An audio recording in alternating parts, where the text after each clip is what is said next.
Hi guys, I'm Rajkumar. இன்றைக்கி வீடியோவில் நம்ம என்ன பார்க்க போகிறோம் அப்படின்னா, நம்ம வெப்சைட்டுக்கு தேவையான பேக்லிங்க். ஓகேங்களா? பேக்லிங்க்லாம் என்ன, பேக்லிங்க்கோடைய இம்பார்ட்டன்ட் என்ன, பேக்லிங்க் இருக்கிறது மூலிமா நம்ம வெப்சைட்டுக்கு வரக்கூடிய ஏர்னிங்கோ சரி, வரக்கூடிய டிராஃபிக்கோ சரி, அது எப்படிலாம் இன்க்ரீஸ் பண்ணிக்க முடியும், நம்ம வெப்சைடு பேக்லிங்க் அதிகமாக இருக்கிறது மூலிமா நம்மளுடைய காம்படிட்டரோட நாம் எந்த அளவுக்கு பெட்டராக பர்ஃபார்மன்ஸ் பண்ண முடியுன்றது இந்த வீடியோவில் நான் உங்களுக்கு சொல்ல போகிறேன். அது இல்லாமல் இந்த வீடியோ ஃபுல்லாக நீங்கள் பார்த்து முடிக்கிறீங்க அப்படின்னும் போது பேக்லிங்க்குடைய இம்பார்ட்டன்ட் என்னன்றது உங்களுக்கு தெரிஞ்சிடும். சரிங்களா? தென் இதை தொடர்ந்து ஆட்சன்ஸோடைய ரிப்போர்ட் உங்களுக்கு முடிஞ்ச வரைக்கும் நான் சீக்கிரமாக கொடுக்க ட்ரை பண்ணுறேன். ஏன்னா நமக்கு பர்சனல் ஒர்க் அதிகமாக இருக்கிறதால என்னால் வீடியோ கண்டினியூஸாக கொடுக்க முடியல. ஸோ வரப்போகிற நாட்களில் கண்டிப்பாக நான் வந்து கண்டினியூஸாக கொடுக்க ட்ரை பண்ணுறேன். சரிங்களா? தென் என்னோடய சேனலுக்கு வந்து புதுசாக நீங்கள் ஃபஸ்ட் டைம் வந்து சேனல் வந்து விசிட் பண்ணுறீங்க அப்படின்னா சேனலை வந்து சப்ஸ்கிரைப் பண்ணி வச்சுக்கோங்க. அது இல்லாமல் இப்போ நீங்கள் இந்த வீடியோஸ் பார்க்குறீங்க அப்படின்னா மோர் தென் என்னுடைய 95% மேலே நான் கொடுக்கக்கூடிய எல்லா ரிப்போர்ட்ஸுமே ஃபோன்லேருந்து தான் நான் வந்து எடுத்து ரிப்போர்ட்டாக கொடுத்துட்ருக்கேன். ரீசன் என்ன அப்படின்னா, நிறைய பேர்கிட்ட லேப்டாப் இருக்குமோ அல்லது கம்ப்யூட்டர் இருக்குமோ தெரியல. பட் ஆனால் ஃபோன்லேயும் நம்மளால் ஒர்க் பண்ண முடியுன்றது தான் ஒரு உண்மை. பட் ஆனால் கொஞ்சம் டைம் எடுக்கும். டைம் எடுத்தாலும் பரவாயில்ல, நம்மளால் எஃபெக்டாக ஒர்க் பண்ண முடியும். சரிங்களா? சரி, இப்போ first of all domain authority எப்படி செக் பண்ணலாம், அடுத்ததாக டொமைன் ரேட்டிங் எப்படி செக் பண்ணலாம்னு சொல்லிட்டு நம்ம பார்ப்போம். அதுக்கு முன்னாடி இது வந்து ஒரு எக்ஸ்பெரிமெண்ட் வீடியோ தான். என்ன கண்டிப்பாக வந்து நீங்களும் உங்கள் வெப்சைட்டுக்கு இது போல் ஒரு பெட்டரான ரிசல்ட் வந்து கண்டிப்பாக எதிர்பார்ப்பீங்க. சரிங்களா? சரி, ஃபர்ஸ்ட் ஆஃப் ஆல் டொமைன் அத்தாரிட்டினா என்னன்றது பார்க்க முன்னாடி அதை எப்படி செக் பண்ணலாம் அப்படின்னா, இப்போ பார்த்தீங்கன்னா என்னுடைய கூகுளோடைய சர்ச் இன்ஜின் நான் ஓப்பன் பண்ணி வச்சுருக்கேன். இது வந்து பார்த்தீங்கன்னா நான் கூகுள் என்னென்ன சர்ச் பண்ணுறேன், எப்போ என்ன சர்ச் பண்ணுறதுன்னு எல்லா ரிசல்ட்டும் நீங்கள் வந்து பார்க்க முடியுங்க. சரிங்களா? ஆக்சுவலி இதெல்லாம் வந்து காட்டக்கூடாது, கிளியர் பேஜாக தான் இருக்கணும். பட் ஆனால் வந்து நாம் எந்த அளவுக்கு ஜென்யூனாக இருக்கிறோன்றதான் நீங்கள் இந்த இடத்த பார்க்கணும். ஏன்னா சர்ச் இன்ஜினில் நான் பார்த்தீங்கன்னா எல்லாமே தெரியும், என்னென்ன கீவேர்ட்ஸ் எப்போ சர்ச் பண்ணுறேன்னு சொல்லிட்டு. இது எல்லாமே என்னோடய சிஸ்டத்தில் தான் நான் சர்ச் பண்ணி பார்ப்பேன். ஆனால் அது வந்து மெயில் ஐடி சேமாக வந்து ஃபோனில் இருக்கிறதால எல்லாமே இங்கே வந்து நமக்கு பாப்பப் பண்ணுது. ஏன்னா குக்கீஸ் கூட கிளியர் பண்ண நமக்கு டைம் இல்லைன்றத ஒரு உண்மை. சரியா? சரி, இப்போ வந்து டொமைன் அத்தாரிட்டி செக் பண்ணுறதுக்கான வழி என்ன? First one, DAPA checker. ஓகேங்களா? நான் ஆல்ரெடி சர்ச் பண்ணதால எனக்கு வந்து அதனால் என்ன பண்ண போகிறேன் அப்படின்னா, அங்கே பாருங்கள் DAPA செக்கர் மேலே பார்த்தீங்களா, கிளிக் பண்ணிட்டேன்னா இப்போ சர்ச் இன்ஜினில் பாருங்கள் DAPA செக்கர் வந்திருக்கா? சரி, இப்போது இது போல் நீங்கள் சர்ச் பண்ண உடனே என்ன ஆகுனா உங்களுக்கு மோர் தென் பல வெப்சைட் வந்து ஃப்ரீ வெப்சைட் வரும் நண்பா. ஓகேங்களா? இதில் வந்து காமனாக வந்து பார்க்கக்கூடியது நம்ம என்ன வந்து பார்த்தீங்கன்னா, DAPA செக்கரில் மோஸ்ட் தான் நம்ம பார்க்கணும். ஏதை நான் மோஸ்ட் சொல்கிறோம் அப்படின்னா, மோஸ்ட்டில் வந்து பார்த்திங்கன்னா ப்ரீமியம் டூல் இருக்குன்னா மட்டும்தான் கரெக்டான டேட்டா நமக்கு காட்டும். அப்படி இல்லைனா நம்ம வந்து ஃப்ரீ டூல் போகிறது தான் ஒன் ஆஃப் த பெஸ்ட்டாக இருக்கும். நமக்கு வந்து மோஸ்ட்டில் ப்ரீமியம் இல்லாதால நம்ம ஃப்ரீயாக போய்க்கலாம். அதுக்கு எந்த வெப்சைட் பெஸ்ட்டாக இருக்குன்னா, நீங்கள் இதில் இருக்கக்கூடிய எந்த வெப்சைட்டில் போய் செக் பண்ணாலுமே உங்களுக்கு ஓரளவுக்கு ரிசல்ட் காமிச்சிடும். அக்யூரேஸாக ஓரளவுக்கு காட்டுறது வந்து ஃபஸ்ட்டில் ஒரு வெப்சைட் இருக்குது பார்த்தீங்களா, வெப்சைட் SEO செக்கர்னு சொல்லிட்டு. நண்பா, இந்த வெப்சைட் நான் சொல்கிறேன் அப்படின்னா இது வந்து எந்த ஒரு ப்ரொமோட் கிடையாது. ஜஸ்ட் ஃபார் இது ஒரு ஃப்ரீ பிளாட்ஃபார்ம். இதில் போய் நம்ம செக் பண்ணிக்கலாம், டொமைன் வந்து அத்தாரிட்டி செக் பண்ணிக்கலாம். ஓரளவுக்கு நல்லா ட்ரஸ்டபுளாக மோஸ்ட் ஈக்குவலுக்கு பர்ஃபெக்டாக காட்டுதுன்றதெல்லாம் நம்ம சொல்கிறோம். இது எந்த ஒரு ப்ரொமோட்டர் கிடையாது. சரிங்களா? சரி, இப்போது DAPA செக்கரில் வந்து நம்ம இந்த ஃபஸ்ட் இருக்குல்ல, இந்த வெப்சைட்டுக்குள்ளே நம்ம என்ன பண்ணுறோம், உள்ளே என்ட்ரி ஆகிக்கலாம். ஸோ அதை நான் வந்து கிளிக் பண்ணிட்டேன். சரிங்களா? இப்போ கிளிக் பண்ண உடனே நீங்கள் வந்து ஃபோனில் செக் பண்ணாலும் சரி, அல்லது நீங்கள் வந்து டெஸ்க்டாப்பில் செக் பண்ணாலுமே சரி, இது வந்து உங்களுக்கு சிமிலராக தான் இருக்கும். ஓகேங்களா? தென் ஆட் வந்து அதிகமாக ஷோ பண்ணுது. சரி, இருந்துட்டு போய் போகுது. இப்போ நம்ம என்ன பண்ணுறோம் அப்படின்னா, உங்களுடைய டொமைன் நேம் நீங்கள் வந்து HTTPS அதாவது SSLோட நேம் வந்து நீங்கள் போட்டாலும் சரி, இல்லை உங்கள் டொமைன் நேம் என்னவோ அது போட்டாலுமே சரி, நான் வந்து என்ன பண்ண போகிறேன், mrfull.comனு டைப் பண்ண போகிறேன். ஓகேங்களா? ஆக்சுவலி நண்பா, நான் கிளிக் பண்ண உடனே வந்துருச்சு. ரீசன் என்னென்னா, நான் ஆல்ரெடி ஒர்க் பண்ணி அதாவது நிறைய டைம் செக் பண்ணுறேன் இல்லையா, அதனால் குக்கீஸ் பேஸ் பண்ணி டக்குன்னு வந்துடும். ஸோ நீங்கள் மேனுவலாக தான் டைப் பண்ண வேண்டியதாக இருக்கும். சரிங்களா? இல்லையா, சிஸ்டமாக இருந்துச்சுன்னா நீங்கள் காப்பி பேஸ்ட் பண்ணலாம். இது உங்கள் வெப்சைட் இல்லை, நீங்கள் யார் வெப்சைட் வேணால் இப்போ நான் எப்படி செக் பண்ணி சொல்கிறேன்னா அது போல் நீங்கள் செக் பண்ணி பார்த்துக்கலாம். ஓகேவா? சரி, இப்போது mrfull.com என்னோடய வெப்சைட் நேம் நான் போட்டுட்டேன். என்னோடய வெப்சைட்டுக்கு எவ்வளோ டொமைன் அத்தாரிட்டி இருக்குது, எவ்வளோ பேக்லிங்க் இருக்குன்னு சொல்லிட்டு நம்ம பார்த்துருவோமா? இப்போது கீழே பாருங்கள், ஐ எம் நாட் ரோபோட்னு சொல்லி நம்ம வந்து அதை கிளிக் பண்ணி ஆகணும். ரீசன் என்ன அப்படின்னா, அது கிளிக் பண்ணாமல் நம்ம வந்து கீழே செக் பண்ணிட்டோம்னா மறுபடியும் இதே பேஜ் தான் ரீடைரக்ட் ஆகிட்டு வரும். சரிங்களா? இப்போ நம்ம என்ன பண்ண போகிறோம், ஐ எம் நாட் ரோபோட்டுக்கு செக் பாக்ஸ் டிக் பண்ண உடனே இது போல் க்ரீன் கலர் டிக் வந்துடும். சரியா? கீழே பாருங்கள், செக் DAPA ஒரு பாக்ஸ் இருக்குது இல்லையா, இதாவது பட்டன் இருக்கு இல்லையா, அதை நம்ம கிளிக் பண்ணோம் அப்படின்னா இது பார்த்திங்களா சுற்றிட்டே இருக்குது. சுற்றிட்ட உடனே நமக்கு இது போல் ரிசல்ட் வந்துடும். அதாவது மேலேயும் கீழேயும் பார்க்காதீங்க. மேலே என்ன மோர் தென் இப்போ வரதெல்லாம் நீங்கள் அட்வர்டைஸ்மெண்ட் பார்த்துட்ருக்கீங்க, அதுக்கு கீழே பாருங்கள் வெப்சைட் அத்தாரிட்டி ஓகேங்களா அப்படின்னு போட்டு கீழே பார்த்தீங்களா நமக்கு ரிசல்ட்டெல்லாம் வந்திருக்குல்ல. இதுலேருந்து இது வரைக்கும் நான் மூவ் பண்ணுறது உங்களுக்கு தெளிவாக தெரியும்னு நினைக்கிறேன். இருங்க நான் ஜூம் பண்ணி காட்டுறேன். இப்போ பாருங்கள், உங்களுக்கு தெளிவாக தெரியும்னு நினைக்கிறேன். ஓகே, ஃபஸ்ட்டு வந்து நான் கடைசி வரைக்கும் உங்களுக்கு தெளிவாக ஜூம் பண்ணி காட்டுறேன். இப்போ பார்த்தீங்களா தெளிவாக தெரியுதுங்களா? சரி, இப்போது இதில் தாங்க ஃபஸ்ட்டு இது யாரும் சொல்ல மாட்டாங்க, தென் சொல்கிறேன், நோட் பண்ணிக்கிடுவாங்க. Mrfull.com என்னோடய வெப்சைட் நேம் வந்து Mrfull.com. எல்லாருக்கும் தெரியும், ரெகுலராக வாட்ச் பண்ணுறவங்களுக்கு. Mrfull.comலேருந்து டொமைன் அத்தாரிட்டி எவ்வளோ இருக்குது பார்த்தீங்களா? 57 வச்சுருக்கேன். சரியா? டொமைன் அத்தாரிட்டி எவ்வளோ இருக்குது? 57 இருக்குது. பேஜ் அத்தாரிட்டி எவ்வளோ இருக்குது அப்படின்னா 41 இருக்குது. டெக்னிக்கல் பேக்லிங்ஸ் எவ்வளோ இருக்குது அப்படின்னா 4000 பேக்லிங்ஸ் இருக்குது. சரிங்களா? அதே போல் குவாலிட்டி பேக்லிங்ஸு அது எவ்வளோ இருக்குது அப்படின்னா 838 பேக்லிங்ஸ் வந்து இருக்குது. ஓகேங்களா? தென் பேஜ் குவாலிட்டின்னு வந்து பார்த்திங்கன்னா 20% இருக்குது. ஓகேங்களா? எம்டி நமக்கு தேவையில்லாது கணக்கில் எடுத்துக்காதீங்க. அதே போல் எஸ்எஸ் இது ரொம்பவே வெரி இம்பார்ட்டன்ட் நண்பா. எஸ்எஸ்னால் ஸ்பேம் ஸ்கோர். சரிங்களா? எப்போயுமே நம்ம வெப்சைட்டுக்கு ஸ்பேம் ஸ்கோரு அதிகபட்சம் 10 வரைக்கும் போகலாம், அதுக்கு மேலாம் போகக்கூடாது. 10 போயிட்டாலே ரெட் கலர் காமிச்சிரும். ஓகேங்களா? அந்த எஸ்எஸ் இருக்கு இல்லையா, அது பிளாக் கலர் இருக்க வேண்டிய இடத்த வந்து ரெட் கலரை வந்து காமிச்சிரும். ஓகேங்களா? ஸ்பேம் ஸ்கோர் எப்போயுமே 1 தான் இருக்கணும். அதிகபட்சம் 2, 3 இப்படி இருக்கலாம். அது ஆட்டோமேட்டிக்காக ஒரு 3 to 6 மந்த்துக்குள்ளே ரிடியூஸ் ஆகும். 10, 5 போகுது, 40, 50 இருக்குன்னா தயவு செஞ்சு ஒரு டொமைன் நீங்கள் வாங்கிறதுக்கு முன்னாடி இதெல்லாம் செக் பண்ணி பார்த்துட்டு வாங்குங்க. ஓகேங்களா? சம்டைம் நீங்கள் 10க்கு மேலே இருக்குது அப்படின்னா நம்ம என்ன தான் ஆர்டிக்கல் குவாலிட்டியாக காசு கொடுத்தே நீ வாங்கி போட்டாலும் கூகுளில் இன்டெக்ஸ் ஆகாது. ஸோ அதை பார்த்துக்குங்க. சரிங்களா? சரி, அது இல்லாத ஓஎஸ் அது வேண்டியதில்லை. டொமைனுக்கான ஏஜ் பார்த்தீங்க அப்படின்னா கிட்டத்தட்ட 2 வருஷம் 65 நாள் இன்னையோட எக்ஸாக்டிங்கே ஆகுது. ஓகேங்களா? தென் இது பக்கத்தில் இருக்கிறதுலாம் மோர் டீட்டெயில்ஸ் நமக்கு வராது. இப்போது இதை பார்க்கும்போது உங்களுக்கு என்ன ஐடியா இருக்குது? அதாவது ஒரு காமனாக ஒரு கொஸ்டின் கேட்குறேன். இதை பார்க்கும்போது எதுனா புரியுதான்னு சொல்லி கேட்டிங்கன்னா கண்டிப்பாக புரியாது. பட் நானே சொல்கிறேன், அதாவது பிகினர்ஸ்க்கும் புரியணும், எக்ஸ்பீரியன்ஸான பர்சன்ட்டை உள்ளே ஒர்க் பண்ணி இதெல்லாம் பேசிக் தெரியல அப்படின்னும் போது தெரிஞ்சுக்கிட்டீங்கன்னா அதனால் எந்த அளவுக்கு ஒரு ஃப்ரெண்ட்லியாக பேச முடியுமோ அந்த அளவுக்கு நான் பேசணும். அப்படின்னா டொமைன் அத்தாரிட்டி மோஸ்ட்லி அப்டேட் ஆகும். இது எதுக்கு அப்படின்னா நம்ம டொமைனுக்கான பவர். சரியா? இப்போது நானும் ஒரே நாளில் தான் டொமைன் வாங்கியிருக்கோம். எக்ஸாம்பிள் எடுத்துக்கிட்டால் இப்போ 2 வருஷம் 65 நாள் ஆகிடுச்சு. நீ அன்றைக்கி தான் வாங்கினேன், நானும் அன்றைக்கி தான் வாங்கினேன். அதாவது 2 டொமைன் அன்றைக்கி வாங்கியிருக்கோம். ஆனால் என் வெப்சைட்டுக்கு மட்டும் டொமைன் அத்தாரிட்டி பார்த்தாச்சுன்னா 57 இருக்குது. ஆனால் உங்கள் வெப்சைட்டுக்கு ஒன்றே தான் இருக்குது. அப்படின்னா நான் ப்ராப்பராக வேலை செஞ்சு டொமைன் அத்தாரிட்டி உள்ள இன்க்ரீஸ் பண்ணி வச்சுருக்கேன். ஆனால் நீ எதையுமே வேலை செஞ்சுருக்க மாட்டேன். எக்ஸாம்பிள் எடுத்துக்கிட்டால் ஒரு மாதத்துக்கு ஒரு 10 ஆர்டிக்கல் போட்டிருப்பேன். வருஷத்துக்கே ஒரு 300 ஆர்டிக்கல் கூட அதாவது கிராஸ் பண்ணி பப்ளிஷ் பண்ணியிருக்க மாட்டீங்க. சரிங்களா? ஆனால் நான் அப்படி கிடையாது. ஃபார் இயருக்கு 3000 ஆர்டிக்கல் பப்ளிஷ் பண்ணியிருப்பேன். ஒவ்வொரு ஆர்டிக்கல் ரேங்க் பண்ணணும் அப்படின்றதுக்காக மற்றவங்ககிட்ட போய் வெப்சைட்டுக்கு வந்து பேக்லிங்க் கொடுங்கன்னு சொல்லிட்டு ரெஃபர் கேட்டிருக்கலாம், இல்லை பெய்ட் சர்வீஸாக அதை பண்ணிக்கலாம். மோர் தென் ஏதோ ஒரு விதத்தில் பேக்லிங்க் நான் கேட்டு அது ஒர்க் பண்ணியிருக்கலாம். எக்ஸாம்பிள் எடுத்துகிட்டா இப்போ நான் பிளாகர் பேஜ் மாரி ஒரு பிளாக் ஸ்பேட் டொமைன் வந்து கிரியேட் பண்ணி அதில் கூட நான் பேக்லிங்க் எடுத்துருப்பேன்னா வச்சுக்கோங்களேன். ஸோ இது போல் நான் ஒர்க் பண்ணதால் என்ன ஆயிடுச்சு அப்படின்னா டொமைன் அத்தாரிட்டி 57 வந்துருச்சு. இந்த டொமைனுக்கான பவர் வந்து 57, அதிகபட்சம் 100 வரைக்கும் தான் போகணும்பா, அதுக்கு மேலே பார்க்க முடியாது. நம்ம சைடு இது பெய்டு சர்வீஸை டொமைன் அத்தாரிட்டி இன்க்ரீஸ் பண்ணி தர முடியும். தென் என் சைடு 50 வரைக்கும் கேரண்டி கொடுத்துருவேன். ஸ்பேம் ஸ்கோர் 1% இருக்கிற அளவுக்கு நான் பார்த்துட்டு சேஃப் அண்ட் செக்யூராக ஒர்க் பண்ணி கொடுப்பேன். ஓகேங்களா? டொமைன் அத்தாரிட்டி உங்களுக்கு போடணும், டொமைன் ரேட்டிங் போடணும் அப்படின்னா 2 சேர்த்து 12,000 நம்ம சார்ஜ் பண்ணிட்டு இருக்கோம். எதனா ஒன்று மட்டும் வேணும்னா 6,000 உங்களுக்கு நான் பண்ணி கொடுத்துட்ருக்கேன். ஓகேவா? சரி, இப்போ வாங்க டாபிக் உள்ளவங்க. டொமைன் அத்தாரிட்டி இப்போ 57 வச்சுருக்குல்ல, இப்போ 57 இருக்கிறது மூலிமா கூகுளுக்கு ட்ரஸ்டபுளாக தெரியும். நம்ம டொமைன் வந்து எப்படின்னா ட்ரஸ்டபுளாக தெரியும், ஒரு நம்பிக்கை தகனமாக கூகுளுக்கு வந்து தெரியும். இது மூலிமா நம்ம எந்த ஆர்டிக்கல் போட்டாலுமே முடிஞ்ச வரைக்கும் ஃபஸ்ட்டு பேஜுக்கு கொண்டு வர ட்ரை பண்ணோம். புரியுதுங்களா? இது கூகுளுக்கு ட்ரஸ்டபுளாக தெரியணுன்றதுக்காக தான் நம்ம வந்து இந்த அளவுக்கு ஒர்க் பண்ணுறோம். பேஜ் அத்தாரிட்டி அப்படின்னா நாம் க்ரியேட் பண்ணுற பேஜஸ்ங்க. இது வந்து போஸ்ட்டில் வராது. பேஜஸ்னால் இப்போ ஹோம் பேஜ் நம்ம க்ரியேட் பண்ணுறோம், about us page, privacy policy, terms and condition, disclaimer, அந்த வேலை சம் பேஜஸ் வந்து நம்ம க்ரியேட் பண்ணுறோம். ஆக்சுவலி இது தெரிஞ்சது ஏன் நான் உங்களுக்கு சொல்கிறோம் அப்படின்னா உங்களுக்கு மோர் தென் பிகினர்ஸ்க்கு எல்லாருமே about us, contact as, privacy policy, terms and condition and disclaimer இதுதான் பேஜஸ்ன்னு உங்களுக்கு தெரியும். ஆனால் ப்ரொஃபஷ்னலாக ஒர்க் பண்ணுறவங்க எல்லாருமே அப்படி ஒர்க் பண்ண மாட்டாங்க. நம்ம போஸ்ட்டாக போடுறோம்ல அதை வந்து பேஜஸாக க்ரியேட் பண்ணி அதில் வந்து போஸ்ட் பண்ணுவாங்க. கான்செப்ட் புரியுதுங்களா? ஸோ போஸ்ட்ன்றது வேறு, பேஜஸ்ன்றது வேறு. சரிங்களா? ஸோ ரெண்டுத்தையும் ஒன்றா வந்து கம்பேர் பண்ணாதீங்க எப்போவுமே. சரிங்களா?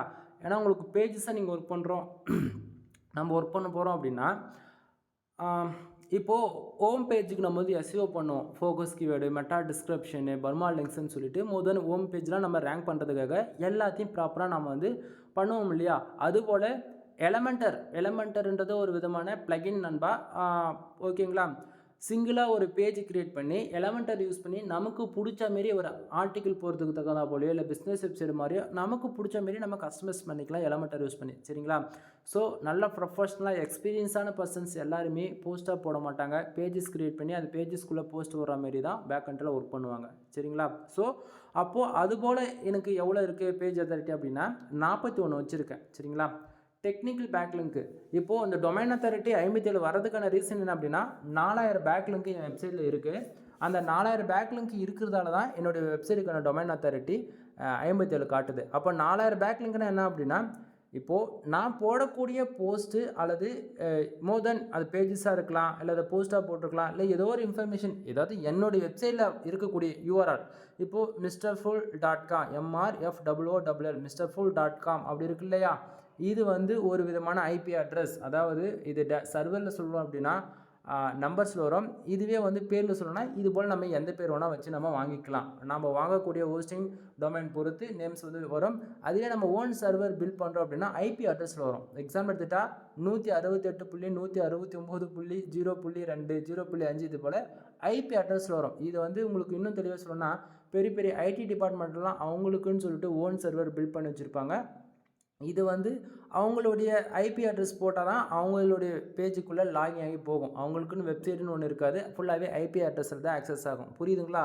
ஸோ அப்போது அது ஐபி அட்ரஸ்னால் இப்போ நம்ம பேர் வச்சு வாங்கியிருக்கோம்ல, அப்போ இது என்னென்னா இதுவும் ஐபி அட்ரஸ் தான். பேருக்கு தான் வந்து இது MrFull.com தவிர பேக் எண்டில் நாம் வாங்குறோம் இல்லையா ஹோஸ்டிங் டொமைன், அதுபோல் அந்த ஹோஸ்டிங் கம்பெனியில் போய்ட்டு நம்ம டொமைனுக்கான ஐபி அட்ரஸ் பார்த்தோம்னா அந்த இடத்து தான் நமக்கு மேனுவலாக ஷோ பண்ணணும். புரியுதுங்களா நண்பா? இதை டெக்னிக்கலாக பேசணும் அப்படின்னா கன்ஃபியூஷன் ஆகிடுங்க. நான் வந்து மேலோட்டமாக சொல்லணும்னா ஜஸ்ட் ஃபார் இது பேர் அவ்வளோதான், அது மட்டும் மெயினில் வச்சுக்கோங்க, வேறு எதுவும் வேண்டாம். சரியா? சரி, இப்போ இந்த MrFull.comக்கு 4000 பேர் வந்து இந்த பர்டிகுலர் MrFull.comன்ற யூஆர்எல் வந்து யூஸ் பண்ணியிருப்பாங்க. ஓகேங்களா, அந்த பர்டிகுலராக அந்த பேர் மட்டும் தான் நம்ம யூஸ் பண்ணணுமானா கிடையாது. நான் போடக்கூடிய போஸ்ட்டுடைய யூஆர்எல் வந்து யூஸ் பண்ணியிருக்கலாம், இல்லை மோர் தென் ஏதோ ஒன்று. இப்போது நான் வந்து full and full wedding flex banner போடுறேன், இல்லை இன்சூரன்ஸ் லா பேஸ் பண்ணி போடுறேன், இல்லை SEO ரிலவெண்ட்டாக ஆர்டிக்கல் போடுறோம் அப்படின்னா அதுக்கு ரிலவெண்ட்டாக நீங்கள் ஒரு ஆர்டிக்கல் போடுறீங்கன்னா ரெஃபரலுக்கு இவங்க வெப்சைட் போய் பாருங்கள் அப்படின்ற மாரி என்னுடைய வெப்சைட் வந்து கொடுப்பாங்க. ஓகேங்களா, இப்போது என்னோடய வெப்சைட்டுக்கு வந்து ஏன் MrFull.com நான் வந்து எக்ஸாம்பிள் சொல்கிறேன் அப்படின்னா, இப்போ என் வெப்சைட்டில் ரெஃபரலுக்கு அவங்க எடுத்து போடுறாங்க அப்படின்னும் போது அவங்க வந்து ஒரு போஸ்ட் வந்து லிங்காக கொடுக்குறாங்க அப்படின்னும் போது நான் அந்த போஸ்ட்டு சம்டைம் ஏதோ ஒரு ரீசனுக்காக டிலீட் பண்ணுறேன், அப்படி இல்லைன்னா ஏதோ ஒரு ரீசனுக்காக சைடு வந்து கிராஷ் ஆகிடுச்சு அப்படின்னும் போது என்ன ஆகும், அந்த போஸ்ட் வந்து டிலீட் ஆகிடும். அப்போது அவங்க வெப்சைட்டில் வந்து பேக்லிங்க் எடுத்திருக்காங்க இல்லையா, அது வந்து என்ன ஆகுனா 301 எரர் அடிக்கும், அப்படி இல்லைனா 404 எரர் அடிக்கும். அப்படி அடிக்குதுன்னும் போது என்ன ஆகுனா ஸ்பேம் ஸ்கோர் இன்க்ரீஸ் ஆகும் ஃப்யூச்சரில். சரிங்களா, ஸோ அதுபோல் ப்ராப்ளம்லாம் வராமல் இருக்கணுன்றதுக்காக அவங்க என்ன பண்ணுவாங்க தெரியுமா, இப்போது off page SEO off page SEOன்ற பதில் அந்த ஆஃப் பேஜ் SEOன்ற அந்த பர்டிகுலர் கீவேர்ட்ஸ்க்கு என்னோடய வெப்சைட் நேம் MrFull.com, அதாவது இது ஹோம் பேஜ். ஏன்னா டொமைன் பொறுத்த வரைக்கும் ஹோம் பேஜ் கொடுத்துட்டாங்க அப்படின்னா டொமைனே எக்ஸ்பிரி ஆனாலுமே வேறு யாராச்சும் டேக் டவுன் பண்ணிவிடுவாங்க. கான்செப்ட் புரியுதா? இப்போ என் வெப்சைட் வந்து நிறைய பேருக்கு நான் ஓப்பனாக சொல்லியிருக்கிறேன், நானே ஆளே இல்லைனா கூட ஃப்யூச்சரில் யாராச்சும் என் வெப்சைட் வந்து டேக் டவுன் பண்ணிட்டாங்க அப்படின்னா அவங்க வந்து ஹோம் பேஜுக்கு தான் பேக்லிங்க் எடுத்துக்கிறதால அது என்ன பண்ணுன்னா எங்கேயோ ஒரு இடத்துல லைவ் கொண்டு வந்துட்டாங்க, டொமைன் வந்து வேர்ட்பிரஸ் இன்ஸ்டால் பண்ணி லைவ் கொண்டு வந்துட்டானாவே அது ஆட்டோமேட்டிக்காக உங்கள் வெப்சைட்டுக்கு ரீடேட் ஆக ஆரம்பிச்சிடும். கான்செப்ட் புரியுதுங்களா? ஸோ நீங்கள் மற்றவங்களுக்கு கொடுத்தாலும் சரி, இல்லை மற்றவங்க உங்களுக்கு கொடுத்தாலும் சரி ஹோம் பேஜுக்கு பேக்லிங்க் எடுங்க. ஏன்னா அப்போ தான் 304 எரர் வராது. மோர் தென் எரர்ஸில் எவ்வளவோ இருக்குது நண்பா, உங்களுக்கு பர்டிகுலராக காமனாக வரக்கூடியது 301 404 அது போல் தான் வரும். ஓகேங்களா, ஸோ இது போல் ப்ராப்ளம் வராமல் இருக்கணும் அப்படின்னா ஹோம் பேஜுக்கு பேக்லிங்க் எடுத்துக்கோங்க. சரிங்களா, சரி, இப்போ 4000 பேக்லிங்க் எடுத்ததால் டொமைன் அத்தாரிட்டி 57 இருக்குன்னு நான் சொல்லிட்டேன். குவாலிட்டி பேக்லிங்க், இந்த குவாலிட்டி பேக்லிங்க்னு பார்த்தாச்சுன்னா 338 பேக்லிங்க் இருக்குது. என்ன ப்ரோ டெக்னிக்கல் பேக்லிங்க் 4000ன்னு சொல்கிறீங்க, குவாலிட்டி பேக்லிங்க் வெறும் 833 தான் இருக்குது அப்படின்னா என்ன? ஃபர்ஸ்ட் ஆஃப் ஆல் பேக்லிங்க்னா என்ன, பேக்லிங்க்கில் அது ஏன் டெக்னிக்கல் பேக்லிங்க் இருக்குது, அது ஏன் குவாலிட்டி பேக்லிங்க் அப்படின்னு சொல்லி கேட்டிங்க அப்படின்னா, அதாவது உங்களுக்கு புரிகிற மாரி சொல்லலாம் வச்சுக்கலாம். டெக்னிக்கல் பேக்லிங்க் அப்படின்னா வரப்போகிற எல்லா வெப்சைட்லையும் எடுக்கிறது டெக்னிக்கல் பேக்லிங்க். ஓகேவா, அந்த வெப்சைட்டுக்கு டொமைன் அத்தாரிட்டி இருக்கும் இல்லாமல் போகட்டும், அந்த வெப்சைட் இருந்தால் என்ன போனால் என்ன, நமக்கு தேவை பேக்லிங்க். இப்படி நீ எடுக்கிற அப்படின்னா அது டெக்னிக்கல் பேக்லிங்க். அதாவது உங்கள் வெப்சைட்டுக்கு ஜஸ்ட் ஃபார் ரெஃபரலுக்கும் உங்கள் வெப்சைட் கொடுத்துருக்காங்கன்னு அர்த்தம். ஆனால் குவாலிட்டி பேக்லிங்க்ன்றது எப்படி தெரியுமா இருக்கும்? இப்போ என் வெப்சைட்டில் டொமைன் அத்தாரிட்டி 57 நான் வச்சிருக்கல. இது போல் வெப்சைட்லேருந்து கிடைக்கிறது தான் குவாலிட்டி பேக்லிங்க்ஸு. சரிங்களா? டொமைன் அத்தாரிட்டி மினிமமாக 30க்கு மேலே இருக்கக்கூடிய வெப்சைட்லேருந்து எந்த வெப்சைட்லேருந்து உங்களுக்கு கிடைச்சாலுமே அது எல்லாமே குவாலிட்டி பேக்லிங்குள்ளே தான் கணக்கில் வரும். புரியுதுங்களா? சரி, அடுத்தது எஸ்எஸ் ஸ்பேம் ஸ்கோர். இந்த ஸ்பேம் ஸ்கோர் பொறுத்த வரைக்கும் நம்ம வெப்சைட்டுக்கு எப்போயுமே 1 இருக்கிறது ஒன் ஆஃப் த பெஸ்ட்டாக இருக்கும் நண்பா. 1க்கு மேலே போகுது அப்படின்னும் போது பிரச்சனை இருக்காது. மினிமமாக நமக்கு வந்து 10க்குள்ளே தான் இருக்கணும். 10க்கு மேலே போயிடுச்சு அப்படின்னா நம்ம எவ்வளோ தான் டொமைன் அத்தாரிட்டி 60 இல்லை 70 80 95 நீ வச்சுருந்தாலுமே கூகுளில் ரேங்க் ஆகாது. புரியுதுங்களா? ஸோ ஸ்பேம் ஸ்கோரு முடிஞ்ச வரைக்கும் 1லே வச்சுக்க ட்ரை பண்ணுங்கள்.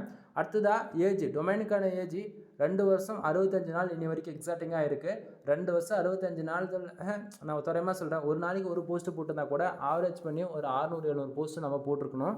ஆனால் இன்றைக்கி ரேஞ்சுக்கு என் வெப்சைட்டில் போய் பார்த்தீங்கன்னா போஸ்ட்டே இருக்காது. ரீசன் என்ன அப்படின்னா, நான் வந்து ஏதோ ஒரு ரீசனுக்காக சைட்டை வந்து மாடிஃபை பண்ணிக்கிட்டே இருப்பேன். சைட்டை வந்து டிலீட் பண்ணுவேன், சைட்டை வந்து மாற்றுவேன், மறுபடியும் பழைய கொண்டு வருவேன். ஏன்னா எனக்கு என்னுடைய ஃபேஷன் ஒன்று இருக்குது. ஏன்னா அது வந்து ஜஸ்ட் ஃபார் எக்ஸ்பெரிமெண்ட்டுக்கு தான் இந்த டொமைன் நான் வந்து இவ்வளோ நாளாக வந்து நம்ம சர்வே பண்ணி வந்துட்டுருக்கோம். அதாவது டொமைன் வாங்கி டொமைனுக்கான ஏஜோ சரி அத்தாரிட்டி சரி எல்லாமே 0லேருந்து இந்த அளவுக்கு நான் கொண்டு வந்துறதுக்கு எனக்கு ஆவரேஜாக 2.5 வருஷம் ஆயிருக்கு. சரிங்களா? அப்போ எனக்கே இவ்வளோ நாள் ஆகுது அப்படின்னா, ஒரு பிகினராக இருக்கும்போது நீங்கள் யோசிக்கணும்ல, அப்போது நமக்கு எவ்வளோ நாள் ஆகணும் நண்பா? எல்லா இடத்தையுமே நமக்கு வந்து கொஞ்சமாச்சு இந்த பொறுமைன்றது இருக்கணும். எனக்கு வந்து இடத்த உடனே எனக்கு வேணும் அப்படின்னா காசு தான். நீ அமௌண்ட்டுன்றது ஒன்று இன்வெஸ்ட் பண்ணாமல் உன்னால் எந்த இடத்தையுமே ஒன்று ரெவன்யூன்றது பார்க்க முடியாது. சரிங்களா?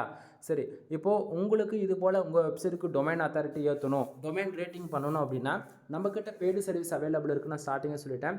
உங்கள் வெப்சைட்டுக்கு டிராஃபிக் இப்போது டொமைன் அத்தாரிட்டி அண்ட் பேக்லிங்க்ஸ் இப்போ ஆவரேஜாக நம்ம இது போல் நம்ம எடுத்துருக்கோம் அப்படின்னும் போது, இப்போ என் வெப்சைட்டுக்கு 4000 பேக்லிங்க் இருக்குது. 4000 பேக்லிங்கில் அட்லீஸ்ட் 40 பேர் கூட என் வெப்சைட்டுக்கு வந்து உள்ளே வந்து என்ட்ரி ஆக மாட்டாங்க டேவுக்கு.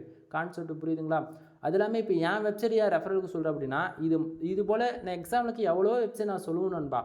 இப்போ நான் என் வெப்சைட் சொல்கிறதுக்கான மெயின் ரீசன் என்னென்னா, இப்போ வந்து நான் இப்போ அதிகமான பேக்லிங்க் இருக்கக்கூடிய வெப்சைட் எடுத்து நான் சொல்கிறேன் அப்படின்னா, இவங்க வந்து இவங்களுடைய பிஸ்னஸ் வந்து க்ரோ பண்ணணும், இவருடைய சர்வீஸ் வந்து மற்றவங்களுக்கு விற்கணுன்றதுக்காக சொல்கிறார் அப்படின்னு சொல்லிட்டு சொல்லிடுவேங்க. ஃபர்ஸ்ட் ஆஃப் ஆல் நம்ம ஒரு சர்வீஸ் கொடுக்குறோன்னா நம்மளுடைய டொமைன் அந்தளவுக்கு குவாலிஃபைடாக இருக்கா அப்படின்றது மற்றவங்க செக் பண்ணி பார்ப்பாங்க இல்லையா? ஸோ என் வெப்சைட் ஒரு 2.5 வருஷத்தில் நான் டொமைன் அத்தாரிட்டி 57 வச்சுருக்கேன். உங்கள் வெப்சைட்டுக்கு இருக்கா இல்லையான்றதை நீங்கள் செக் பண்ணி பாருங்கள். அதே போல் இப்போ மற்ற காம்படேட்டர்லாம் வந்து எப்படி ஒர்க் பண்ணுவாங்க தெரியுமா? ஒரு போஸ்ட்டு போடுறாங்க அப்படின்னா அந்த போஸ்ட்டுக்கே 1 லட்சம் பேக்லிங்க் எடுப்பாங்க மினிமமாக. அப்படி 1 லட்சம் பேக்லிங்க் எடுக்கிறாங்கன்னும் போது என்ன ஆகுனா, டாப் 10க்குள்ளே நம்பர் 1 பொசிஷன் அந்த ஆர்டிக்கல் வந்து நின்றுச்சு அப்படின்னா அவங்களுக்கு அந்த ஒரே ஆர்டிக்கலில் மாதம் ஆனால் $10,000 $50,000 வரைக்கும் அவங்க வித்ட்ரால் வைப்பாங்க. புரியுதுங்களா? இதெல்லாம் சொல்லக்கூடாது, பட் என்ன பண்ணுறது, சொல்லி தான் ஆகணுன்னும் போது சொல்லி தான் வேறு வழி இல்லை. ஏன்னா இந்த வீடியோ நான் இப்படி ஓப்பனாக பேசுறது மூலிமா ஒரு சிலர் வந்து பாலிசி வயலேஷனுக்குள்ளே கொண்டு போயிறாங்க, கூகுளுக்கு அகைன்ஸ்டாக வந்துடுது. ஓகேங்களா? ஸோ புரிய வேண்டியவங்களுக்கு புரியும், ஒரு சிலது இன்டைரக்டாக தான் சொல்லவும் முடியும். ஏன்னா பேக் லிங்க் இல்லாமல் உங்கள் வெப்சைட்டுக்கு டிராஃபிக் வராது. ஓப்பனாக நான் சொல்கிறேன். எனக்கு ஸ்டார்டிங் வந்து நீ எவ்வளோ தான் குவாலிட்டியாக ஆர்டிக்கல் போட்டாலுமே சரி தான். ஓகேவா? பேக் லிங்க் இருக்கா டிராஃபிக் வரும், பேக் லிங்க் இல்லையா டிராஃபிக் வரல. ஓகேங்களா? பேக் லிங்க் வர லேட் ஆகும். ஆர்டிக்கல் வெப்சைட்டுக்குள்ளே போட கூகுளில் சர்ச் இன்ஜினில் போய்ட்டு க்ரோலிங் பண்ணிவிட்டு அது என்ன பண்ணால் மற்றவங்களுக்கு எடுத்துகிட்டு போகும். நீங்கள் குவாலிட்டியாக பண்ணுறங்கன்னும் போது ஒவ்வொருத்தராக உங்களுக்கு பேக் லிங்க் தர கொஞ்சம் டியூரேஷன் இன்க்ரீஸ் ஆகி ஆட்டோமேட்டிக்காக வரும். அப்படி இல்லை நீங்கள் பெய்டு சர்வீஸாக ஆட் பண்ணிக்கலாம். சரியா? சரி, இப்போ பேக் லிங்க்னா என்னன்றது பார்த்துட்டோம். இப்போ இதுலேருந்து அப்படியே ஒன் ஸ்டெப் நம்ம பேக்கில் போய்ட்டு என்ன பண்ண போகிறோம் அப்படின்னா, டொமைன் ரேட்டிங் செக் பண்ண போகிறோம். அதாவது டொமைன் அத்தாரிட்டி இப்போ பார்த்தது டொமைன் அத்தாரிட்டி தான் இப்போ நம்ம செக் பண்ணோம். அடுத்தது டொமைன் ரேட்டிங் செக் பண்ண போகிறோம். டொமைன் ரேட்டிங் ஏக்ரெஃப். ஓகேங்களா? ஏக்ரெஃப்ஸ்னு சொல்லுவாங்க. இப்போ பார்த்தீங்களா இந்த யூஆர்எல் பார்த்துக்குங்க ஏக்ரெஃப்ஸ். ஏன்னா இப்போ நான் எல்லா வெப்சைட்டும் நான் ஏன் உங்களுக்கு அப்படி காட்டுறேன் அப்படின்னா, நான் எந்த ஒரு யூஆர்எலும் கீழே டிஸ்கிரிப்ஷனில் நான் கொடுக்க மாட்டேன். ஏன்னா அது ப்ரொமோட் பண்ணுற மாதிரி இருக்குன்னு சொல்லிட்டு கொடுக்க மாட்டேன். தெளிவாக வெப்சைட் நேம் நோட் பண்ணிக்கோங்க ஏக்ரெஃப்ஸில் போய்ட்டு. இப்போ இதில் இருக்கக்கூடிய யூஆர்எல் இதை நம்ம கிளிக் பண்ணோம் அப்படின்னா இந்த பேஜுக்குள்ளே போய்டும் நண்பா அஃபிஷியலாக. சரிங்களா? இப்போது இதில் வந்த உடனே இங்கே பாருங்கள், website authority checker, backlink checker அடுத்ததாக இருக்கு இல்லையா? இதில் வெப்சைட் அத்தாரிட்டி மட்டும் நீங்கள் பார்க்கணும் அப்படின்னா அது போதும். நம்ம வந்து இன்க்ளூட் பேக்லிங்க்குமே பார்க்கணுன்றதால இப்போ நம்ம என்ன பண்ணோம், பேக்லிங்க் செக்கர்ன்றதை நான் கிளிக் பண்ணுறேன். சரிங்களா? இப்போது பேக்லிங்க் செக்கரை வந்து நம்ம கிளிக் பண்ண உடனே என்ன ஆகும் அப்படின்னா, கீழே பார்த்தீங்கன்னா என்டர் டொமைன் யூஆர்எல்னு இருக்கு இல்லையா? இதில் வந்து நீங்கள் ஃபோனில் பார்க்குறீங்க அப்படின்னா கண்டிப்பாக சொல்கிறேன், HTTPS நீங்கள் ஆட் பண்ணி ஆகணும். டெஸ்க்டாப்பாக இருந்தால் பிரச்சனை கிடையாது. சம்டைம் நீங்கள் காட்டல அப்படின்னா HTTPS வந்து அதாவது சேர்த்துக்குங்க. நான் போடுறேன் பாருங்கள், HTTPS தென் ஸ்பேஸ் விடாத போட்டுக்கணும். ஓகேங்களா? தென் செமிகால் //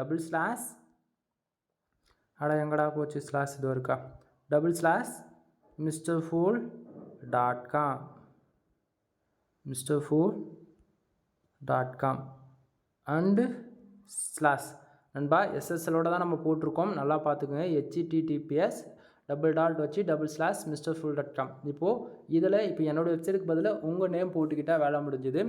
இது ஃபோனில் பார்க்கறதா இருந்துச்சுன்னா கண்டிப்பாக நீங்கள் எஸ்எஸ்எல் ஆட் பண்ணி போட்டால் மட்டும்தான் காட்டுது, அதனால தான் சொல்கிறேன். சரியா? இப்போது கீழே பார்த்தீங்களா செக் பேக்லிங்க்ஸ்னு இருக்கு இல்லையா, அதை கிளிக் பண்ண உடனே என்ன ஆகுனா கூகுளோடைய வந்து நமக்கு வந்து மெசேஜ் இது பாட்டா ஹியூமனான்னு சொல்லிட்டு ஒரு பாப்பா மெசேஜ் வந்திருக்கு இல்லையா. இது வந்து நம்ம கண்டிப்பாக நம்ம ஹியூமன்ன்றதால இது வெரிஃபை டிக் நம்ம கொடுத்து தான் ஆகணும். இதனால் எந்த ஒரு பிரச்சனை கிடையாது, நம்ம தாராளமாக கொடுத்துக்கலாம். சரியா? இப்போ வந்து பார்த்தீங்கன்னா என்னோடய வெப்சைட்டுக்கான பேக்லிங்க் வந்து இங்கே காமிச்சு டொமைன் ரேட்டிங்க்கான ரிசல்ட் இங்கே வந்துடுச்சு. டொமைன் ரேட்டிங் mrfool.comக்கு ஆவரேஜாக நமக்கு எவ்வளோ கிடச்சிருக்கு அப்படின்னா, அதாவது இருக்குது அப்படின்னா 48 வந்து இருக்குது. ஓகேங்களா? ரெகுலராக ஃபாலோ பண்ணுறவங்களுக்கு எனக்கு தெரியும். இப்போது 48 இருக்குது. இந்த 48 டொமைன் ரேட்டிங் வர்றதுக்கு கிட்டத்தட்ட 1400 பேக்லிங்க்ஸ் வந்து இருக்குது. அதில் லிங்க்டு பேக்லிங்க், அதாவது லிங்க்டு வெப்சைட்னா எவ்வளோ வெப்சைட் ஆவரேஜ் பண்ணியிருக்கு அப்படின்னா 87 வெப்சைட் இருக்குது. எனக்குமே பார்த்துக்க முடியும் நண்பா. இப்போது இந்த இடத்துல பாருங்கள், நான் சொன்னல ஹோம் பேஜுக்கு எடுத்தால் பிரச்சனை வராதுன்னு சொல்லிட்டு. இங்கே பார்த்தீங்களா mrfool.com, அதாவது ஒரு யூசர் வந்து நம்ம வெப்சைட்டுக்கு பேக்லிங்க் கொடுக்குறாங்கன்னா அவங்க என்ன கீவேர்ட்ஸ் கொடுக்குறாங்க முதல்ல நம்மளால் பார்த்துக்க முடியும். இங்கே பார்த்தீங்களா டொமைன் நட்டுங்களா, இங்கே பார்த்தீங்களா மைவேத்திரி ஆட் ஸ்கேம்னு சொல்லிட்டு போட்டு அந்த கீவேர்ட்ஸ்க்கு mrfool.comனு சொல்லி என்னோடய பேஜ் கொடுத்துருக்காங்க. அதாவது மைவேத்திரின்றது அது இன்றைக்கி ரேஞ்சுக்கு ஏதோ ஒரு கம்பெனி, நான் ரொம்ப பெரிய கம்பெனி அதை டெவலப் பண்ணி போயிட்டுருக்காங்க, அது பிரச்சனை கிடையாது.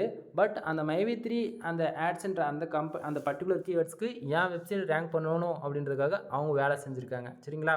அதே போல் இங்கே வந்து பார்த்தீங்கன்னா ஹோம் பேஜ் தான், ஹோம் பேஜுக்கு எல்லாருமே ரெஃபரல் கொடுத்துருக்காங்க. இதில் இப்போ வந்து பார்த்தீங்கன்னா இந்த லெஃப்ட் சைடு பார்த்தீங்களா டிஆர்னால் அதை நமக்கு கொடுத்துருக்காங்கல்ல அவங்களுடைய வெப்சைட்டுக்கான டொமைன் ரேட்டிங் தான் இந்த பக்கத்தில் வந்து ஷோ பண்ணுது. இதில் வந்து பார்த்தீங்கன்னா மைவேத்திரி ஆட்ஸ் ஸ்கேம்னு இருக்குல்லையே, அவருக்கு வந்து டொமைன் அத்தாரிட்டி பார்த்தாச்சு, டொமைன் ரேட்டிங் பார்த்தாச்சுன்னா 0 தான் இருக்குது. அதுவே மற்றவங்களுக்குலாம் பார்த்தாச்சுன்னா 9, 7 இந்த ரேஞ்சில் ஆவரேஜ் பண்ணியிருக்கு நண்பா. இது அப்படியே இன்னுமே கீழே இறக்க அப்படியே என்ன ஆகுது பாருங்கள். இங்கே பாருங்கள், இங்கே ஒரு வெப்சைட்டுக்கு டொமைன் ரேட்டிங் வந்து 54 இருக்குது. இதெல்லாம் வந்து குவாலிட்டியான ஒரு பேக்லிங்க்ஸ்னு அர்த்தம். இதுக்கு வந்து பார்த்தீங்கன்னா mrfool, ஓகேங்களா, அதை ஓப்பன் ஏன்னு போட்டு ChatGPT 3.1 ஸ்டேட்டஸ் அவுட் அப்படின்னு போட்டு அதில் வந்து ஏதோ ஒரு ரீசனுக்காக mrfoolன்ற இந்த கீவேர்ட்ஸ் யூஸ் பண்ணியிருக்காரு. அதுக்கு வந்து பார்த்தீங்கன்னா எனக்கு வந்து பேக்லிங்க் கொடுத்துருக்காங்க. தென் அது போக அப்படியே கீழே வந்து பார்த்தீங்கன்னா கார் இன்சூரன்ஸுன்ற பர்டிகுலருக்கு அது ஆக்சிடென்டல் லாயர் ஃபார் டெக்ஸஸ் இந்த கீவேர்ட்ஸ்க்கு வந்து என்னுடைய அதாவது என்னுடைய போஸ்டுடைய யூஆர்எல் வந்து கொடுத்துருக்காரு இவர். சரிங்களா? ஆனால் வந்து இப்போது இதில் அந்த பர்டிகுலர் கீவேர்ட்ஸ், அதாவது அந்த ஆர்டிக்கல் இல்லை அப்படின்னும் போது ஆட்டோமேட்டிக் ரீடைரக்ட் ஆகிட்டு ஹோம் பேஜுக்கு வந்துடும். நம்ம அது போல் செட் பண்ணி வச்சுருக்கோம். இங்கே பார்த்தீங்களா இது போல் தான் நண்பா எப்படி அவங்க வந்து பேக்லிங்க் காம்படேட்டர் எடுப்பாங்கன்னு தெரிஞ்சிருக்கும். அது இல்லாமல் இங்கே பாருங்கள், எனக்கு எடுத்திருக்கிற வெப்சைட் எல்லாமே 15 டொமைன் ரேட்டிங் 41, 45, 43, 39, 45, 43ன்னு சொல்லிட்டு இது போல் தான் இருக்குது. மோர் தென் இங்கே பார்த்தீங்களா 58, 59, 48, 55, 59 இது எல்லாமே டொமைன் ரேட்டிங் தான். புரியுதுங்களா? எப்படி நம்ம வெப்சைட்டுக்கு டொமைன் அத்தாரிட்டி 57 இருக்கோ அதே போல் டொமைன் ரேட்டிங் 48 இருக்கோ. அது ரீசன் என்னென்னு பாருங்கள், எந்த அளவுக்கு குவாலிட்டியான வெப்சைட்டில் நம்ம பேக்லிங்க் எடுத்திருக்கோம் அப்படின்றது. ஏன்னா பாருங்கள் 69லாம் இருக்குது, வேறு லெவலில் இல்லை. 47, 62, 54 ஆவரேஜ் பண்ணி பார்த்தாச்சுன்னா 67ன்றது அங்கே பாருங்கள் வேறு லெவல். இந்த வெப்சைட்டுக்கு 71 வச்சுருக்காங்க டொமைன் ரேட்டிங். அட்மின் ஆத்தர் இதுக்கு வந்து நான் இதுக்குமே mrfoolன்ற பர்டிகுலர் கீவேர்ட்ஸ்க்கு தான் கொடுத்துருக்காங்க. தென் ஃபைனலி இங்கே இருக்கிறதுக்கு மட்டும் டொமைன் ரேட்டிங் வந்து 70 இருக்குது நண்பா. கடைசியாக இருக்கக்கூடிய பேக்லிங்க்ஸ் வந்து பார்த்திங்கன்னா இதுக்குமே வந்து பார்த்திங்கன்னா mrfoolன்ற பர்டிகுலர் கீவேர்ட்ஸ்க்கு தான் நமக்கு வந்து கொடுத்துருக்காங்க. இப்போது டொமைன் ரேட்டிங் எப்படி செக் பண்ணணுன்றது ஓரளவுக்கு ஐடியா கிடச்சிருக்கும். இதுபோல் உங்களுக்கும் டொமைன் ரேட்டிங் ஏற்றணும் அப்படின்னா அதுக்குமே வந்து நம்ம 6000 வந்து சார்ஜ் பண்ணுறோம். மினிமமாக வந்து உங்களுக்கு டொமைன் ரேட்டிங் வந்து 50 வரைக்கும் பண்ணலாம் நண்பா. டொமைன் அத்தாரிட்டி மோஸ்ட்லி அப்டேட் ஆகும், அது வந்து நம்ம கேரண்டி கொடுக்கலாம் 100% ட்ராப் அடிக்காதுன்னு. ஆனால் டொமைன் ரேட்டிங் பொறுத்த வரைக்கும் ஒவ்வொரு 24 hours வந்து அப்டேட் ஆகிட்டே இருக்கும். அது ஏறும், திடீர்னு இறங்கும், ஏறும் இறங்கும். இப்போ பார்க்குற 48 இருக்கா, நாளைக்கு பார்த்தீங்கன்னா 50 காட்டும், நாளைக்கு பார்த்தோன்னா வெறும் 10 தான் காட்டும். இப்படி அப்டேட் ஆகிட்டே இருக்கும். வேரியபிள் ஃப்ரீக்வன்ஸ் மாதிரி அப்டேட் மேலே ஏறும் இறங்கும். ஸோ டொமைன் ரேட்டிங் நம்ம ஒர்க் பண்ணுறோம் அப்படின்னா ஒரு 3 மந்த்துக்கு ஒன்ஸ் வந்து நம்ம அதாவது கண்டினியூஸாக வந்து பேக்லிங்கில் வந்து அப்டேட் பண்ணிக்கிட்டே இருக்கணும். அந்தமாரி நிறைய ஒர்க் இருக்குது டொமைன் ரேட்டிங்க்கு. ஒரு சிலது வந்து ஓப்பனாக சொல்ல முடியாது. ஸோ புரிஞ்சுக்குங்க. ஸோ நீங்கள் உங்கள் வெப்சைட்டுக்கு domain authority, domain rating work பண்ணணும் அப்படின்னா என்னை தாராளமாக ஹையர் பண்ணலாம். தென் கீழே டிஸ்கிரிப்ஷனில் என்னுடைய கான்டாக்ட் நம்பர் இருக்குது. என்னோடய நேம் ராஜ்குமார், ஸ்டார்டிங்கே சொல்லியிருப்பேன்.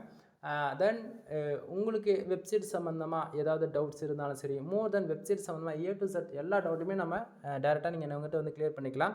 அது போக இதுக்கு மேலே சொல்லக்கூடியது எல்லாமே பெய்டு சர்வீஸ்க்குள்ளே வரும். உங்களுக்கு வந்து இப்போ என் வெப்சைட் இருக்கா மாரி டொமைன் அத்தாரிட்டி பண்ணணும், இல்லை வெப்சைட் பில்ட் பண்ணணும் அப்படின்னா நான் ஒரு வெப்சைட் பில்ட் பண்ணுறதுக்கு 11,000 வாங்கிட்டுருக்கேன். உங்களுக்கு வந்து 1 இயருக்கு வந்து ஹோஸ்டிங் டொமைன் வந்து நம்ம ப்ரொவைட் பண்ணிவிடுவோம். Full and full A to Z வந்து நானே பில்ட் பண்ணி கொடுத்துருவேன்.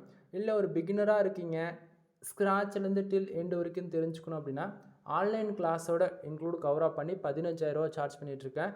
வெப்சைட்டுக்கு ப்ரீமியம் தீம்ஸோட 18,000 சார்ஜ் பண்ணிகிட்ருக்கேன். நண்பா, மற்றவங்களையும் என்னையும் தயவு செஞ்சு யாரும் கம்பேர் பண்ணி பார்க்காதீங்க. ஏன் இதை நான் சொல்கிறேன் அப்படின்னா, மற்றவங்க பேருக்கு 5,000 கூட வாங்கிட்டு உங்களை ஸ்கேம் பண்ணணுன்னா பண்ணிட்டு போயிடுவாங்க. நாம் அப்படி கிடையாது. ஸ்க்ராட்ச்லேருந்து எண்டு வரைக்கும் என்னுடைய ஃபுல் சப்போர்ட்டு லைஃப் லாங் இருக்கும். அதனால் நீங்கள் எதுவாக இருந்தாலும் டவுட்டாக வாட்ஸ்அப்பில் வரலாம், டெலகிராமில் வரலாம். அதுபோல் டவுட்டுனாவே கால் பண்ணி கேட்டுங்க. நம்மக்கிட்ட ஃபுல் லைஃப் டைம் சப்போர்ட்டு. உனக்கு நைட்டு 10 மணியாக இருந்தாலும் சரி, 12 மணியாக இருந்தாலும் சரி, 1 மணியாக இருந்தாலும் சரி, டவுட்டாக கால் பண்ணுறீங்கன்னும் போது நான் டவுட்டு கிளியர் பண்ணுவேன். இதுதான் நம்மளுடைய சப்போர்ட்டு. ஓகேங்களா? ஸோ எந்த சர்வீஸ் வேணுனாலும் எனக்கு கால் பண்ணி உங்களுடைய ஆர்டர் வந்து ப்ளேஸ் பண்ணிக்கோங்க. அதாவது வெப்சைட் வேணும் அப்படின்னா 11,000 ஸ்டார்ட் ஆகுது. ஆன்லைன் கிளாஸோட 15,000, வெப்சைட்டுக்கு ப்ரீமியம் தீம்ஸோட 18,000. ஓகேங்களா? ஸோ மறுபடியும் சொல்கிறேன், மற்ற ஃப்ரீலான்சரும் என்னையை தயவு செஞ்சு கம்பேர் பண்ணாதீங்க. ஏன்னா என்னுடைய எக்ஸ்பீரியன்ஸ், என்னுடைய ப்ரொஃபஷனுக்கு தகுந்த அமௌண்ட்டு தான் நான் வாங்கிட்டுருக்கேன். ஓகேங்களா? இல்லை எனக்கு அமௌண்ட்டு கொஞ்சம் கம்மியாக இருக்குனாலும் கால் பண்ணுங்கள். என்னால் முடிஞ்ச சப்போர்ட்டில் பெஸ்ட்டு ப்ரைஸில் உங்களுக்கு நான் பண்ணித்தரேன். ஓகேங்களா? தென் அது போக வெப்சைட்டுக்கு தேவையான கண்டென்ட் ரைட்டிங் சர்வீஸ் வந்து அவைலபிள் இருக்குது. கண்டென்ட் ரைட்டிங் சர்வீஸ்னால் நீங்கள் ஆட்சன்ஸ் அப்ரூவுக்காக ட்ரை பண்ணிட்டுருக்கீங்க அப்படின்னா ஃபார் ஆர்டிக்கல் 200 வரைக்கும் சார்ஜ் பண்ணிகிட்ருக்கேன். 100% ஹியூமன் ஆர்டிக்கல். நான் கொடுக்கக்கூடிய ஆர்டிக்கலுக்கு 100% ஆட்சன்ஸ் அப்ரூவல் கிடைக்கும். அதே போல் வந்து பார்த்தீங்கன்னா, நீங்கள் வந்து ஆர்டிக்கல் போடுறீங்க அப்படின்னா எனி 2 வீக்ஸ்க்குள்ளே நான் கொடுக்கக்கூடிய ஆர்டிக்கல் ரேங்க் ஆகும். கூகுள் சர்ச் கன்சோலில் உங்களுக்கான கீவேர்ட்ஸ் ரேங்க் ஆகிறதுமே நீங்கள் தாராளமாக பார்ப்பீங்க. சரிங்களா? So AdSense Apollo content writing service Apollo actually என்னால் பேச முடியல நண்பா, எனக்கு கொஞ்சம் உடம்பு சரியில்லாத சரியா வாய்ஸ் உங்களுக்கு டிஃப்ரென்ஸ் தெரியும்னு நினைக்கிறேன். அட்ஜஸ்ட் பண்ணிக்கிங்க. ஸோ உங்கள் வெப்சைட்டுக்கு கண்டென்ட் ரைட்டிங் சர்வீஸ் அவைலபிள், அதாவது வேணும் அப்படின்னா கண்டென்ட் ரைட்டிங் ஆர்டிக்கல் வேணும் அப்படின்னா 1500 வேர்ட்ஸ் மினிமமாக இருக்கும். 100% ஹியூமன் ஆர்டிக்கல் வேணும்னா என்னை தாராளமாக கான்டாக்ட் பண்ணுங்கள்.